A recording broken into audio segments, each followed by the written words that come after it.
এটা অভ্যন্তরীণ পূর্ণ প্রতিফলন আর সাধারণ প্রতিসরণটা আমরা পড়েছি।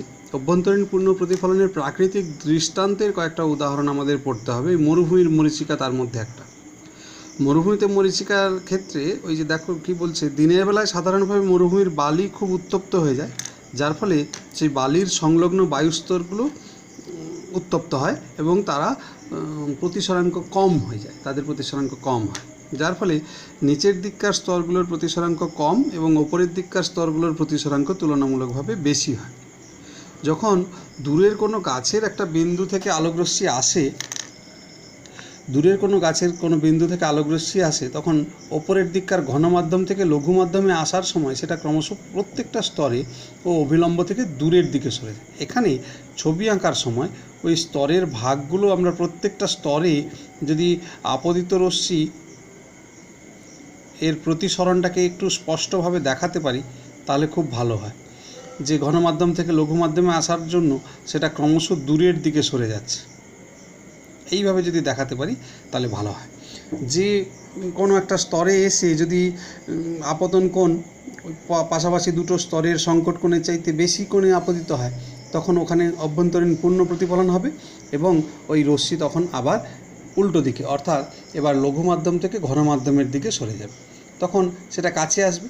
এই অবস্থায় যদি কোনো পথিকের চোখে পড়ে, তখন সে আর ওই রশ্মির প্রকৃত পথ অনুসরণ করতে পারে না, তার মনে হয় এইরকম নিচের দিকটাতে, অর্থাৎ গাছের যেন ছায়া পড়েছে, এরকমটা মনে হয়। এবার বিভিন্ন কারণে এই বায়ুস্তরগুলোর প্রতিসরাঙ্ক পরিবর্তিত হয়, যার ফলে এই যে ছায়াটা সেটা স্থির হয় না, সেটা অল্প স্বল্প কাঁপতে থাকে বলে মনে হয়। ফলে পথিকের মনে হয় ওইখানে কোনো একটা জলাশয় আছে এবং সেই জলাশয়ে ওই গাছের ছায়া পড়েছে। এটাই মরুভূমির মরীচিকা। গ্রীষ্মকালেও আমাদের এদিকটাতে ওই পিচের রাস্তাকে একটু দূর থেকে ভেজা ভেজা মনে হয়, এটাও এই একই কারণে ঘটে। নিচের দিকটাতে মনে হবে যেন ছায়া পড়েছে একটু, তাই ভেজা ভেজা লাগে। শীতপ্রধান দেশের ক্ষেত্রে আবার একটু অন্যরকম ঘটনা ঘটে। শীতপ্রধান দেশে এই বায়ুস্তরগুলোর কাছাকাছি অংশের স্তরগুলোর প্রতিসরাঙ্ক বেশি, ওপরের দিকটার প্রতিসরাঙ্ক কম, যার ফলে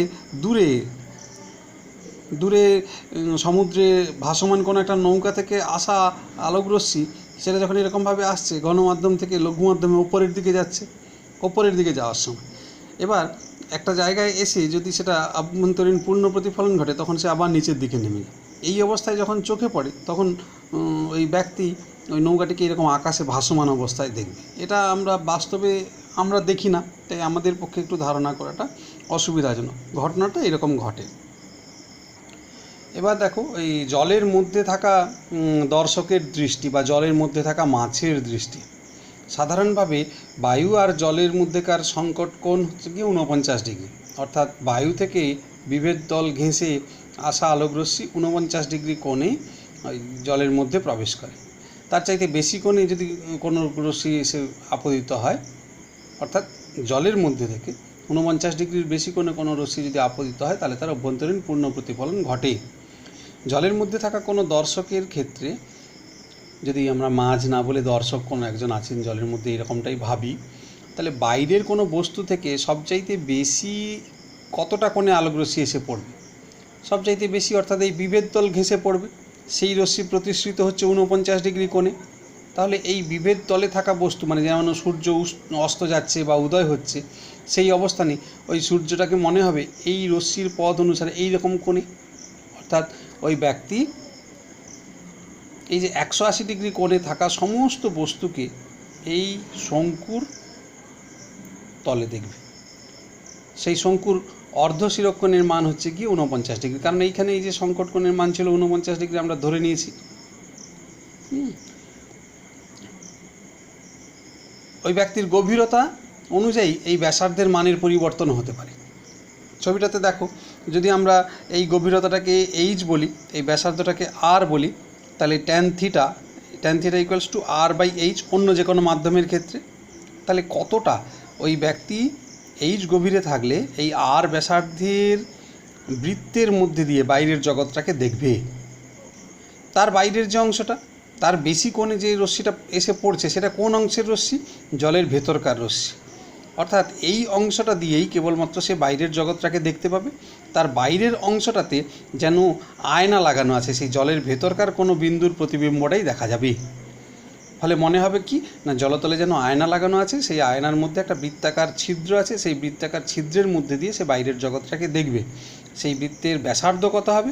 tan θ = r/h। এটা গভীরতার উপরে নির্ভর করে। tan θc সংকট কোণের সম্পর্ক অনুযায়ী sin θc = 1/μ। এই মানটা আমরা বসিয়ে দিলে এখানে দেখো ওই r এর সম্পর্কটা আমরা পাবো। এই যে tan θc = r/h, r = h tan θc, sin θc আর cos θc এর মান বসিয়ে দেওয়া আছে। sin θc = 1/μ, cos θc এর ভ্যালু বসিয়ে দিলাম, তাহলে r = এটা।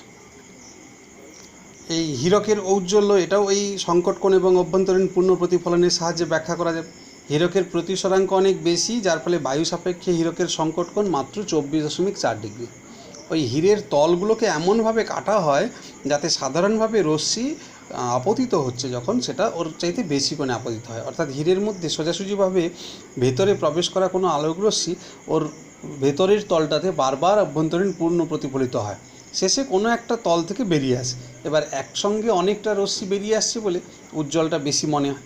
তাই ওই তলগুলোকে হীরের পালিশের সময় বা কাটিংয়ের সময় ওই তলগুলোকে ঠিকঠাকভাবে কাটাই গুরুত্বপূর্ণ, যাতে বেশিরভাগ তলেই অভ্যন্তরীণ পূর্ণ প্রতিফলন ঘটে। অভ্যন্তরীণ পূর্ণ প্রতিফলনের আরেকটা গুরুত্বপূর্ণ প্রয়োগ হচ্ছে গিয়ে এই অপটিক্যাল ফাইবার।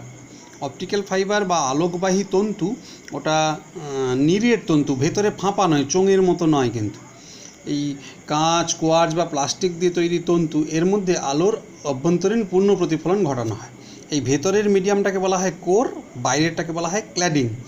এই কোরের প্রতিসরাঙ্কটা সামান্য বেশি ক্ল্যাডিংয়ের তুলনায়। ধরো কোরের প্রতিসরাঙ্ক এটা যদি μ1 বলি, μ1 হয়তো 1.55, আর μ2 যদি বাইরের ক্ল্যাডিংয়ের প্রতিসরাঙ্ক বলি সেটা হয়তো 1.5, এরকম হতে পারে। প্রায় সমান, কিন্তু কোরের প্রতিসরাঙ্কটা সামান্য বেশি। এক্ষেত্রে এই রশ্মির অভ্যন্তরীণ পূর্ণ প্রতিফলন ঘটে। বারবার অভ্যন্তরীণ পূর্ণ প্রতিফলনের মাধ্যমে ওই একটা অংশ থেকে বা একটা প্রান্ত থেকে অন্য প্রান্তের দিকে ওই আলোক রশ্মি এগিয়ে যায় বা সঞ্চালিত হয়। অনেক ধরনের প্রয়োগ আছে আলোকবাহী তন্তুর। এর প্রত্যেকটা এখানে যেমন দেখানো হয়েছে, এটা মাল্টিকোর অপটিক্যাল ফাইবার, মানে অনেকগুলো অপটিক্যাল ফাইবার এখানে যোগ করা আছে। অপটিক্যাল ফাইবারের ক্ষেত্রে ওই আলোর পূর্ণ অভ্যন্তরীণ প্রতিফলন ঘটে বলে আলোক শক্তির শোষণটা কম হয়, ফলে তরঙ্গ বা সিগন্যাল সেটা বহুদূর পর্যন্ত পাঠানো যায়। রোগ নির্ণয়ের জন্য চিকিৎসা ক্ষেত্রে ব্যবহার করা হয়, কমিউনিকেশনের ক্ষেত্রে তো ব্যবহার হয়ই। এবার একটা পার্ট থাকে এমনি কেবল, তামার কপার কেবলের তুলনায় অপটিক্যাল ফাইবার কেবলের সুবিধে এখানে দেখবে, সুবিধেটা আমরা পাবো, সেটাকে আমরা অনেক ভালো নিয়ন্ত্রণ করতে পারি, খরচ অনেক কম। অপটিক্যাল ফাইবারের একটা ম্যাথমেটিক্যাল ক্যালকুলেশন একটু জেনে রাখার দরকার। অপটিক্যাল ফাইবারের এই ভেতরের যে অংশটা, এইটাকে বলা হয় কোর রিজিয়ন, আর এই বাইরের অংশটা ক্ল্যাডিং। কোর ক্ল্যাডিংয়ের তুলনায় সামান্য বেশি প্রতিসরাঙ্কযুক্ত মাধ্যম। এবার বলা হয় যে এই অপটিক্যাল ফাইবারের মধ্যে সবচাইতে বেশি কতটা কোণে রশ্মি আপতিত হলে সেই রশ্মির অভ্যন্তরীণ পূর্ণ প্রতিফলন ঘটবে। আগে কেন হয় এই ধারণাটার কথা ভাবি। ধরলাম এই আইটা হচ্ছে গিয়ে ম্যাক্সিমাম অ্যাঙ্গেল, যে অ্যাঙ্গেলের জন্য ওই অপটিক্যাল ফাইবারের মধ্যে অভ্যন্তরীণ পূর্ণ প্রতিফলনের মাধ্যমে আলোক সংকেত বাহিত হবে। যদি এই আপতন কোণের মান এর চাইতে বেশি হয় তাহলে সেখানে এই আর এর মান বেশি হবে। এই প্রতিসরণ কোণ আর এই তলে, কোর আর ক্ল্যাডিংয়ের তলে, বিভেদ তলে যে আপতন কোণ, এটা যদি সংকট কোণের চাইতে বেশি হয় তাহলেই অভ্যন্তরীণ পূর্ণ প্রতিফলন হবে। এই প্রতিসরণ কোণ এবং এই সংকট কোণের সমষ্টি 90 ডিগ্রি, মানে r + θc this equals two 90 degree. দেখো এখানে, তাহলে যদি আমরা এইরকম ধরে নিই আইটাই ম্যাক্সিমাম, আই ম্যাক্সিমাম হলে আরও ম্যাক্সিমাম হবে, যে কারণে এখানে এই কোণটা θc বা সংকট কোণ। যদি কোনো কারণে আই এর মান বাড়ে, অর্থাৎ বেশি কোণে রশ্মি আপতিত হয়, তাহলে আর এর মান বাড়বে, তাহলে এখানে আপতন কোণের মান কমে যাবে। আর আপতন কোণের মান কমে গেলে ওই রশ্মির তখন অভ্যন্তরীণ পূর্ণ প্রতিফলন না হয়ে সেটা এখানে প্রতিসৃত হয়ে যাবে, অর্থাৎ এই ক্ল্যাডিং অঞ্চলে রশ্মিটা শোষিত হয়ে যাবে। অর্থাৎ এইটাই হচ্ছে গিয়ে ম্যাক্সিমাম অ্যাকসেপ্টেন্স অ্যাঙ্গেল সর্বাপেক্ষা গ্রহণযোগ্য কোণ যে কোণে রশ্মি আপতিত হলে ওই রশ্মি এই কোর ক্ল্যাডিং তলে অভ্যন্তরীণ পূর্ণ প্রতিফলন ঘটবে। আমাদের বের করতে বলা হয় এই সর্বাপেক্ষা গ্রহণযোগ্য আপতন কোণের মানের সীমা মানটা কত। এই সাইন ওই ভ্যালুটাকে বলা হয় নিউমেরিক্যাল অ্যাপারচার বা সংখ্যাগত উন্মেষ। আমরা যদি ধরে নিই আই সর্বোচ্চ কোণ যে আপতন কোণে আপতিত রশ্মি আভ্যন্তরীণ পূর্ণ প্রতিফলন ঘটে, তাহলে আপতন কোণ আই, প্রতিসরণ কোণ আর, তার জন্য এখানে আপতন কোণ সংকট কোণের সমান থিটা সি। তাহলে sine theta C would be equals to, এটা লঘু মাধ্যমের সাপেক্ষে ঘন মাধ্যমের প্রতিসরাঙ্ক 1/μ, μ2/μ1। এবার এখানে প্রতিসরণের সময় আমরা বাইরের প্রতিসরাঙ্কটাকে 1 ধরেছি, বাইরের প্রতিসরাঙ্ক 1 ধরে নিয়েছি। তাহলে μ1 this equals to sine i by sine r. তাহলে সাইন আই সমান কত হবে? μ1 ইন্টু সাইন আর। আবার আর প্লাস থিটা সিটা হচ্ছে গিয়ে 90 ডিগ্রি, তাহলে আর এর জায়গায় আমরা 90 ডিগ্রি মাইনাস থিটা সি বসালাম, μ1 cos theta c. Sine theta c equals to μ2/μ1, তাহলে কস থিটা সির ভ্যালু বসিয়ে দিলাম। তাহলে দেখো sine i equals to √μ1 square minus μ2 square. এইটাই নিউমেরিক্যাল অ্যাপারচার বা সংখ্যাগত উন্মেষ বলা হয়, √μ1 স্কোয়ার মাইনাস μ2 স্কোয়ার। এবং যে শঙ্কুর মধ্যে দিয়ে আপতিত আলোকরশ্মি ওই অপটিক্যাল ফাইবারের মধ্যে দিয়ে বাহিত হতে পারবে তার অর্ধ শিরকোণের মান হচ্ছে গিয়ে এই আই। তাই এই আইটা যে কোনো একটা অপটিক্যাল ফাইবারের ক্ষেত্রে খুব গুরুত্বপূর্ণ। বায়ুমণ্ডলীয় প্রতিসরণের কয়েকটা উদাহরণ দেওয়া আছে, ওইটা একটু ভালো করে পড়ে নেবে। এই সূর্যোদয়ের আগে ও পরে দৃশ্যমান সূর্য বা নক্ষত্রের আলো ঝিকিমিকি করে কেন, এই পার্টটা একটু পড়লেই আশা করা যায় বুঝতে পারবে। এর পরের অংশ প্রিজম। প্রিজমটা মোটামুটি এইরকম সাইজের দেখতে। এবার এটাকে যখন আলো এর কোনো একটা তলে পড়ে, ধরো এইরকমভাবে কোনো একটা তলে পড়ছে, সেটা এই পাশাপাশি এই লম্ব তলে নির্গত হচ্ছে। অর্থাৎ প্রিজমের কোনো একটা তলে আপতিত রশ্মি এবং প্রিজম থেকে নির্গত রশ্মি তারা একটা উলম্ব তলেই থাকছে। ফলে আমার গোটা প্রিজম এঁকে কাজ নেই, শুধুমাত্র সেই তলটার ছবি আঁকলেই হবে। এটাকেই বলা হচ্ছে প্রিজমের ক্রস সেকশনাল প্লেন। প্রিজমের ক্রস সেকশনাল প্লেন একটা ত্রিভুজ, তাই প্রিজমের প্রতিসরণ দেখানোর সময় একটা ত্রিভুজই আঁকা হয় যে তলে ওই রশ্মির প্রতিসরণ ঘটে। এখানে প্রিজমের এই যে দুটো প্রতিসারক তল, এই দুটো প্রতিসারক তল পরস্পরের সঙ্গে যে কোণ করে সেটাকেই প্রিজমের প্রতিসারক কোণ বা প্রিজমের কোণ বলা হয়। কোনো একটা রশ্মি এরকমভাবে এসে পড়লো PQ, রশ্মির আপতন কোণ I1, প্রিজমের মধ্যে প্রতিসৃত হলো, প্রতিসরাঙ্ক বাইরের প্রতিসরাঙ্কের তুলনায় বেশি ধরে নেওয়া হয়েছে, তাই প্রতিসরণ কোণ R1। এখানে সেটা R2 কোণে আপতিত হলো, এটা এই তলের লম্ব, এবং I2 কোণে নির্গত হলো। যখন প্রিজমের ভূমির সঙ্গে সমান্তরালভাবে এই রশ্মি যাবে তখন এই R1 সমান R2 হয়। বলা হয় এই আলোকরশ্মি প্রতিসমভাবে নির্গত হলে এক্ষেত্রে আপতন কোণ এবং নির্গত কোণের মানও, নির্গমন কোণের মানও সমান হবে। আমরা সেটা পরে দেখব। যখন প্রিজম থেকে এইভাবে রশ্মি আপতিত হয়ে নির্গত হচ্ছে তখন ওই রশ্মির বিচ্যুতি কোণ কতটা সেটা আমরা কিভাবে পাবো? এই যে আপতিত রশ্মির গতিপথকে যদি আমরা এভাবে বাড়িয়ে দিই PQকে, আর নির্গত রশ্মির গতিপথটাকে যদি এইভাবে বাড়িয়ে দিই, তাহলে দেখো এই ডেল্টা, এটাই হচ্ছে গিয়ে বিচ্যুতি কোণ। ডেল্টা বিচ্যুতি কোণটা সেটা এখানে দেখো এই QT এবং R এই ত্রিভুজের বহিস্থ কোণ, অর্থাৎ ডেল্টা হবে এই কোণ এবং এই কোণের সমষ্টি। এবার এই কোণটা কতটা? OQT কোণ এই পুরোটা হচ্ছে গিয়ে I1, তাহলে এই কোণটা হবে I1 মাইনাস R1। ঠিক তেমনি I2 এদিকে বাড়িয়েছি, এটা লম্ব, তাই এই পুরো কোণটা ছিল I2, তাহলে এই অ্যাঙ্গেলটা হবে I2 মাইনাস R2। তাই বিচ্যুতি কোণ ডেল্টা বহিস্থ কোণ সেটা এই কোণের সঙ্গে I1 minus R1 plus I2 minus R2 এর সঙ্গে সমান। এইখানে দেখো তাই করা হয়েছে, চ্যুতি কোণ ডেল্টা সমান I1 minus R1 plus I2 minus R2, অর্থাৎ I1 plus I2 minus R1 plus R2। আবার দেখো এই ছবিতে পুরো এটা যদি ধরে নিই AQOR এই চতুর্ভুজটা যদি ধরে নিই, এখানে NO এটা এই তলে লম্ব, N-O সেটা এই দ্বিতীয় প্রতিসারক তলে লম্ব, অর্থাৎ এই পুরো কোণটা 90 ডিগ্রি, এই পুরো কোণটা 90 ডিগ্রি। একটা চতুর্ভুজে এই চারটে কোণের সমষ্টি 360 ডিগ্রি, তার মধ্যে এই 90 90 180 ডিগ্রি বাদ দিলাম, তাহলে A কোণ এবং এই O কোণ এটা সমান হচ্ছে গিয়ে 180। আবার এই OQ এবং R ত্রিভুজের ক্ষেত্রে O কোণ R1 এবং R2 এটা মিলে হচ্ছে গিয়ে 180 ডিগ্রি। তাহলে দেখো আবার একবার ভাবি, এখানে কি বলা হয়েছে, এ কোণ এবং কিউ ও আর কোণ সমান 180 ডিগ্রি, অর্থাৎ এই এ কোণ এবং এই কিউ ও আর কোণ সমান 180 ডিগ্রি। আবার এই কিউ ও আর কোণ প্লাস R1 প্লাস R2 এটা সমান 180 ডিগ্রি। তাই এ সমান R1 প্লাস R2। তাহলে এখানে দেখো বিচ্যুতি কোণ যেটা ছিল I1 plus I2 minus R1 plus R2, সেই R1 প্লাস R2 এর জায়গায় আমরা এ বসিয়ে দিতে পারব। তাহলে বিচ্যুতি কোণ delta equals to I1 plus I2 minus A.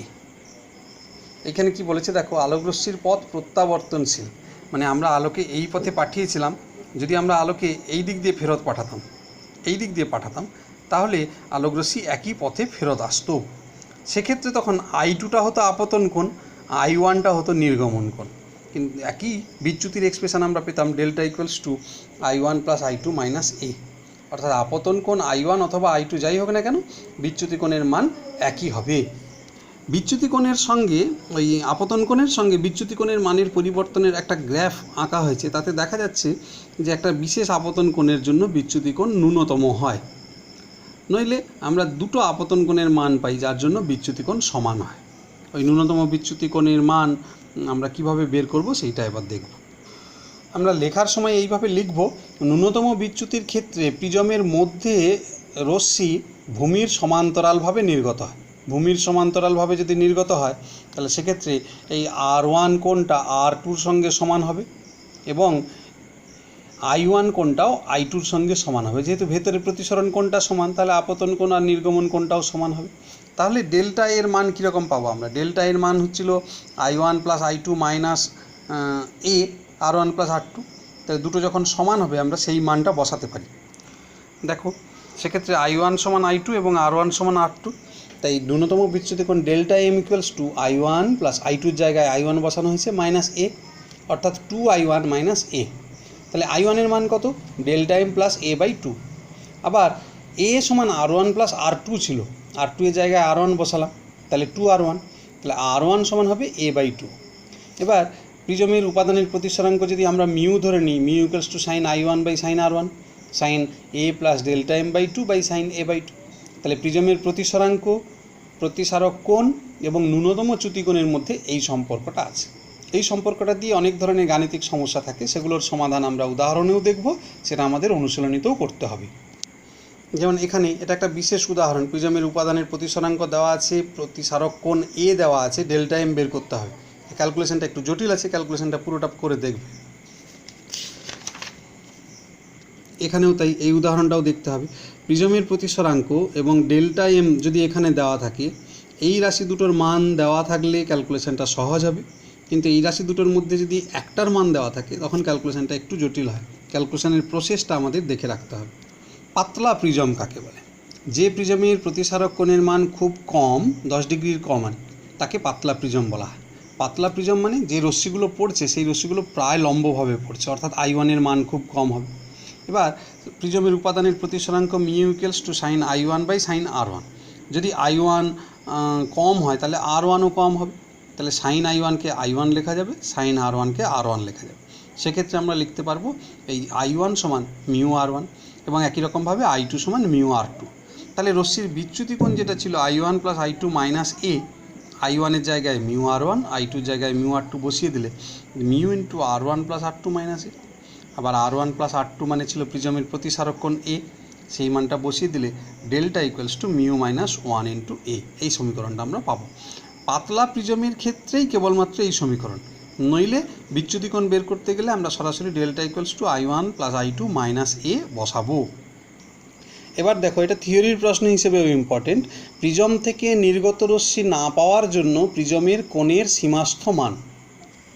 Prism থেকে নির্গত রশ্মি না পাওয়ার ক্ষেত্রে প্রিজমের কোণের সীমাস্থ মান জানতে চাওয়া হচ্ছে, অর্থাৎ প্রিজমের কোণের মান কত হলে দ্বিতীয় তল থেকে কোনো রশ্মি নির্গত হবে না। আমরা আগে ধরে নিই রশ্মিটা প্রান্তিকভাবে নির্গত হচ্ছে, অর্থাৎ তল ঘেঁষে যাচ্ছে। তাহলে R2 এর মান যদি এই দুটো তলের সাপেক্ষে সংকট কোণের সমান হয়, R2 equals to theta C এর সমান হয়, তাহলে সেটা তল ঘেঁষে যাবে। যদি R2 এর মান থিটা সি এর চাইতে বেশি হয় তাহলে আর এই তল থেকে নির্গত হবে না। অর্থাৎ তার কন্ডিশন হচ্ছে এই R2 এর মান থিটা সি চাইতে বেশি হবে। যাকে R1 plus R2 equals to এ আমরা জানি। তাহলে R1 এর মান কত?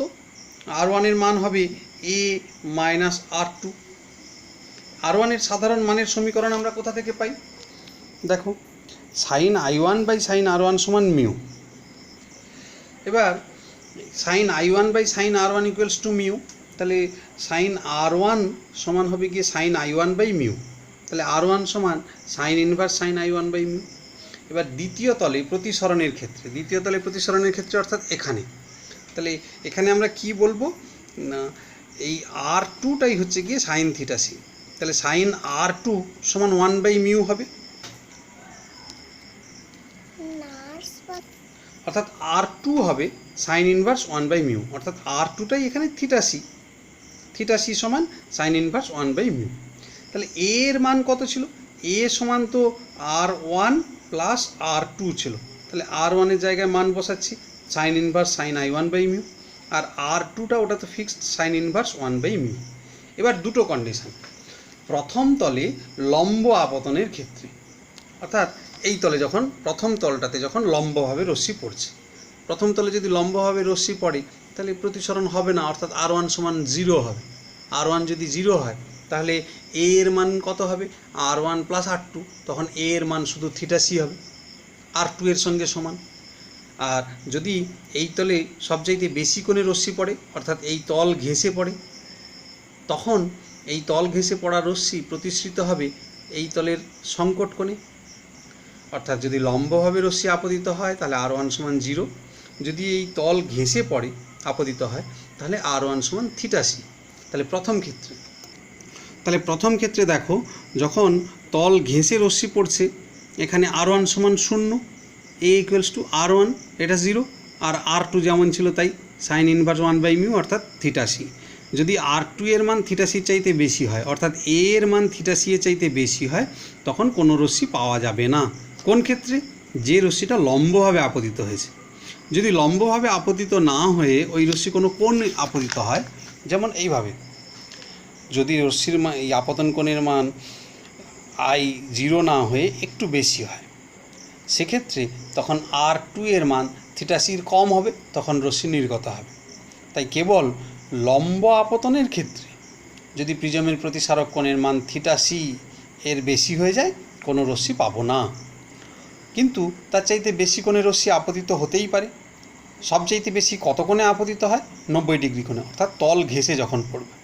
যখন এই প্রথম মাধ্যমে তল ঘেঁষে রশ্মি আপতিত হচ্ছে তখন R1 এর মান কত হবে? ওই দুই মাধ্যমের সংকট কোণের সমান থিটা সি। অর্থাৎ এই প্রথম তল ঘেঁষে আপতনের ক্ষেত্রে তখন প্রিজমের কোণের সীমামান হবে এ সমান R1 প্লাস R2। R1 এর মান ওই দুই মাধ্যমের সংকট কোণের সমান থিটা সি, আর R2 এর মানও থিটা সি, তাহলে 2 থিটা সি। অর্থাৎ এ এর মান 2 থিটা সি অপেক্ষা যদি বেশি হয় তাহলে যেটা ওই প্রিজমের তল ঘেঁষে আপতিত হয়েছে সেই রশ্মিটাও নির্গত হবে না, অর্থাৎ কোনো রশ্মি নির্গত হবে না। ওই কন্ডিশন ব্যবহার করেই নির্দিষ্ট প্রিজম থেকে নির্গত রশ্মি না পাওয়ার জন্য আপতন কোণের সীমাস্থ মান বের করতে বলা হয়। আপতন কোণ তার চাইতে কম হলে দ্বিতীয় তল থেকে কোনো রশ্মি নির্গত হবে না। কীভাবে? দ্বিতীয় তল থেকে কোনো রশ্মি নির্গত হবে না, তার কন্ডিশন একটাই, R2 would be greater than theta C. তাহলে R1 প্লাস R2টা ফিক্সড এ, তাহলে R2 যদি থিটা সি চাইতে বেশি হয় আমরা R1 এর ভ্যালু পেয়ে যাব। তাহলে কন্ডিশনে বসাবো সাইন I1 সমান mu sine R1 mu sine A minus R2। R2 এর জায়গায় থিটা সি বসালাম, I1 এর মান পেলাম। I1 এর এটাই সর্বোচ্চ মান, সর্বনিম্ন মান। আপতন কোণের মান এর চাইতে কম হলে আর প্রিজমের দ্বিতীয় তল থেকে কোনো রশ্মি নির্গত হবে না। ছোট 2 নম্বরের প্রশ্নের জন্য ওই প্রতিফলক প্রিজমের কিছু বিশেষ ব্যবহার আছে। এই পূর্ণ প্রতিফলক প্রিজমের সুবিধা, কিভাবে রশ্মিকে 90 ডিগ্রি কোণে প্রতিফলিত করা যায়, কিভাবে রশ্মির 180 ডিগ্রি কোণে প্রতিফলিত করা যায়, প্রতিবিম্বকে সমশীর্ষ করা যায় কিভাবে, বা প্রিজম পেরিস্কোপের ব্যবহার, এই পার্টগুলো একটু পড়ে নিতে হবে। প্রতিফলনে দেখো আমরা একটা অঙ্ক ছেড়ে এসেছিলাম যে ওটা প্রতিসরণের সময় করব, পরে বলেছিলাম এখানে সেই প্রবলেমটা করে দেওয়া আছে। এবার একটু পড়ে দেখো, এটা বুঝতে অসুবিধা হলে তখন পরে আবার বলবো। এই প্রবলেমটা একটু লক্ষ্য করো কি বলেছে। কাঁচের স্ল্যাব, তার নিচে এখানে একটা বিন্দু উৎস আছে, সেখান থেকে আলোকরশ্মি ওপরের দিকে উঠছে, ওপর থেকে আভ্যন্তরীণ পূর্ণ প্রতিফলনের ফলে সে আবার নিচে পড়ছে, সেখানে এই নিচের দিকে একটা আলোর বৃত্ত সার্কেল তৈরি করেছে। কাঁচের স্ল্যাবের প্রতিসরাঙ্ক জানতে চাইছে। তাহলে এখানে রশ্মির উপরের তলটাতে আভ্যন্তরীণ পূর্ণ প্রতিফলন ঘটেছে। তাহলে এই যে কোণটা, এই কোণটা অভ্যন্তরীণ, এখানে ওই দুই মাধ্যমের সাপেক্ষে সংকট কোণ θc। তাহলে এখানে বেধ দেওয়া আছে, এইটা পুরোটা ব্যাস, এই যে 4.8 সেন্টিমিটার ব্যাসার্ধের আলোকবৃত্ত উৎপন্ন করলো, এইটা পুরোটা ব্যাসার্ধ ছিল। তাহলে এটা তারও অর্ধেক 2.4, আর এটা 3। তাহলে এখানে আমরা ওই tan θc বসালে tan θc ইকুয়ালস টু এই যে 2.4/3, এটা বসিয়ে θcটা পেয়ে যেতে পারি স্ট্রেট, ক্যালকুলেশন না করেও। আর mu equals two 1/sin θc বসিয়ে দেবো, সেভাবেও করা যেতে পারে। এই প্রবলেমটা একটু দেখে রাখবে। উদাহরণে দেওয়া আছে এইটা এবং এটা, একখানি পাতার উপর কাঁচের ফলক রাখা আছে, কাঁচের ন্যূনতম প্রতিসরাঙ্ক কত হলে যে কোনো তল থেকে কাগজে ছাপা অক্ষর দৃষ্টিগোচর হবে না। এখান থেকে কোনো অক্ষর দেখা যাবে না, মানে কি এখানে অক্ষর বা কোনো বস্তু থেকে আলোকরশ্মি এই তল থেকে নির্গত হবে না, এখানে অভ্যন্তরীণ পূর্ণ প্রতিফলন হয়ে যাবে, সেই কন্ডিশানটা ব্যবহার করা হয়েছে। থিওরির প্রশ্ন হিসেবে এগুলো পড়তে হবে। এই ন্যূনতম চ্যুতি কোণের ক্ষেত্রে আপতন কোণ, ন্যূনতম বিচ্যুতি কোণের মধ্যে সম্পর্ক, আর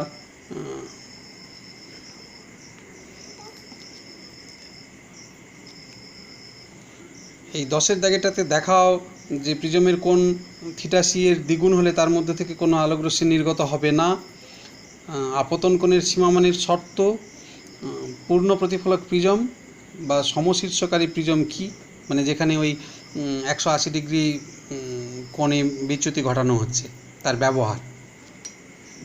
এখানে এই পার্টটা দেখবে, এই 12T বেধের মিউ প্রতিসরাঙ্কের কাঁচফলকের মধ্যে দিয়ে আলো অতিক্রম করছে, প্রতিসরণের সূত্র থেকে প্রতিফলনের সূত্র। আর এখানে ওই রশ্মির পার্শ্ব সরণটা যে ওই T × θ × 1 - 1/μ, এটা প্রমাণ করতে বলে এই পার্টটা। আবার এটা বিভিন্ন রঙের লেখা কোনটা বেশি উঠে আসবে, ওই কোনটা বেশি উঠে আসবে সেটা নির্ভর করছে ওই তরঙ্গ দৈর্ঘ্যের ক্ষেত্রে প্রতিসরাঙ্কের উপরে, প্রতিসরাঙ্ক তরঙ্গ দৈর্ঘ্যের উপরে নির্ভর করে বলে সেই অনুযায়ী এই চেঞ্জটা হয়।